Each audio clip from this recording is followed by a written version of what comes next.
ಇವತ್ತು ಈ ಹುಡುಗಿ ಸ್ವೀಟ್ ಕೊಡ್ತು. ಯಾಕಂದ್ರೆ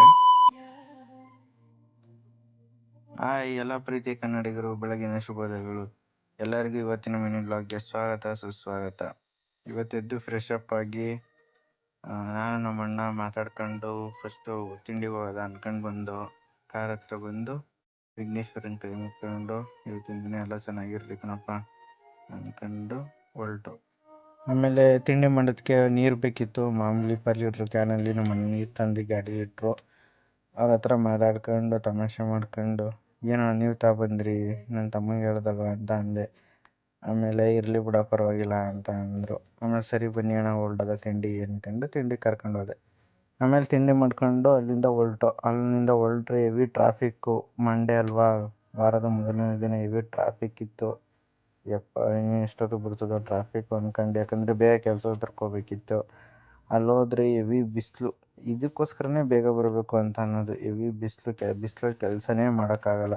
ಆಮೇಲೆ ಇಲ್ಲಿ ಟ್ಯಾಕ್ಸಿಗಳು ಇದು ಮಾಡ್ತಿದ್ದೋ ಜಂಗಲ್ ಕ್ಲೀನಿಂಗ್ ಅಂದರೆ ಈ ಗಿಡ ಎಲ್ಲ ಕಿತ್ತಾಕ್ತಾಯಿದ್ದೋ. ನಾವು ಸರ್ವೆ ಪಾಯಿಂಟ್ ಕೊಡ್ತಾಯಿದ್ರು ಸರ್ರು.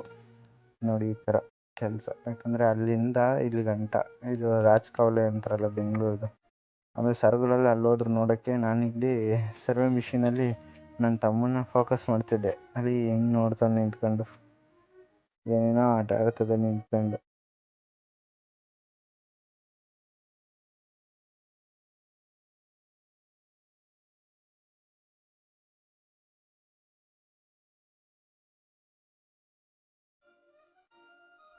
ಆಮೇಲೆ ಮಧ್ಯಾಹ್ನದ ಊಟ ಬಂತು. ಬಿಸಿ ಬಿಸಿ ಮುದ್ದೆ, ಅನ್ನ ಸಾರು, ಹಪ್ಪಳ ಪಲ್ಯ ಎಲ್ಲ ಬಂತು. ಊಟ ಮಾಡ್ಕೊಂಡು ಒಂದು ಸ್ವಲ್ಪ ಹೊತ್ತು ರೆಸ್ಟ್ ಮಾಡೋದ ಅಂತ ರೆಸ್ಟ್ ಮಾಡ್ತಿದ್ದೆ. ನಾನು ನಮ್ಮ ಅಣ್ಣಂಗೆ ರೇಗಿಸ್ತಿದ್ದೆ, ಅಣ್ಣ ಇವತ್ತು ಸಂಬಳ ಆಯ್ತದೆ ಕಣ, ಎಲ್ಲನೂ ಇಷ್ಟೊತ್ತಿದ್ರೆ ಸಂಬಳ ಇಲ್ಲ ಅಂತ. ಆದರೆ ನನ್ನ ತಮ್ಮ ಅವ್ರು ಯಾರಿಗೋ ಇಲ್ಲಿಂದ ಅಷ್ಟು ದೂರ ಫೋಕಸ್ ಆಯ್ತದೆ, ಅಲ್ಲಿ ಗಂಟನೂ ಕಾಣ್ತದೆ ನೋಡಿ ಅಂತ ತೋರಿಸ್ತಾ ಇದ್ದ. ಆಮೇಲೆ ಅಣ್ಣ ಇನ್ನೂ 5 ಗಂಟೆ ಆಯಿತು ಸಂಬಳನೇ ಬರಲಿಲ್ವಣ್ಣ ಅಂದೆ. ಬರ್ತದ ಬಿಡ ಅಂತ ಸುಮ್ಮನೆ ನಮ್ಮ ಅಣ್ಣ. ಆಮೇಲೆ ನನ್ನ ತಮ್ಮಂಗೆ ಹೇಳಿದೆ, ಇಲ್ಲ ಸಂಬಳ ಆಯ್ತು ಅಂದಿದ್ದಕ್ಕೆ ಸ್ಮೈಲ್ ಕೊಟ್ಟ. ಆಮೇಲೆ ಅಲ್ಲಿಂದ ಸೀದಾ ಸಂಜೆ ಬಂದು ಕಟಿಂಗ್ ಶಾಪ್ಗೆ ಹೋದ.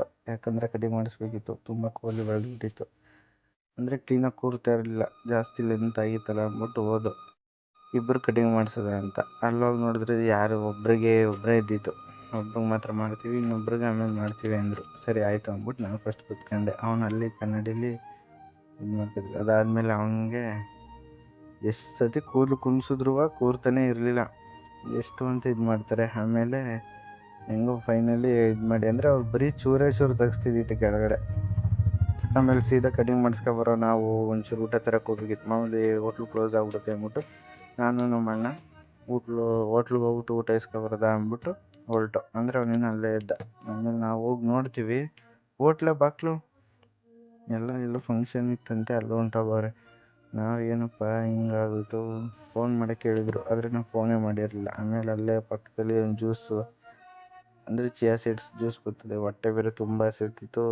ಚಿಯಾ ಸೀಡ್ಸ್ ಜ್ಯೂಸ್ ಕುಡ್ಕೊಂಡು ಒಂದು ಗುಲ್ಕನ್ ಬನ್ನು ಅದು ತಿಂದಾದ್ಮೇಲೆ ಯಶು ಸ್ವೀಟ್ ಕೊಟ್ಲು ಬರ್ತ್ಡೇ ಅಂದ್ಬಿಟ್ಟು. ಇವತ್ತಿನ ವ್ಲಾಗ್ ಇಷ್ಟ ಆಗಿದ್ರೆ ಲೈಕ್ ಮಾಡಿ, ಸಪೋರ್ಟ್ ಮಾಡಿ. Thank you.